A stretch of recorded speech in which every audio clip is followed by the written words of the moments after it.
واسه بودنت زانو میزنم، حتی اگه زمین پر شیشه خونده باشه. آخ شیشه زانومو برید کشکش. خانم اسلامی بله معنی آره بنز چیه؟ ببین 3 تا پر داره، بشو روغنشو بنزینشو نگاه کن، برو دور دنیا رو بگم. خب آقای اسلامی معنی آرم سایپا چیه؟ خیلی راحته، بیاد بهتون بگم. ببین 3 تا پر داره: تعمیرگاه، بیمارستان، قبرستان. پسرم من یه سفر کاری دارم 6 ماه دیگه برمیگردم، فقط جون خودت هر وقت مامانت و مرد غریبه دیدی یه زیتونی بنده تو سبد. باشه بابا. بالاخره رسیدم، زنگ بزنم پسرم بیاد اون بالا.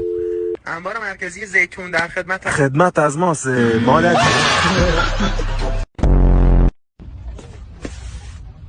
چی کار میکنی؟ منم رفیقتم، آیفون میخوام. خب به من چه؟ چجور دوست دختر دیشبی کارتی امروز براش خریدی؟ منم میخوام.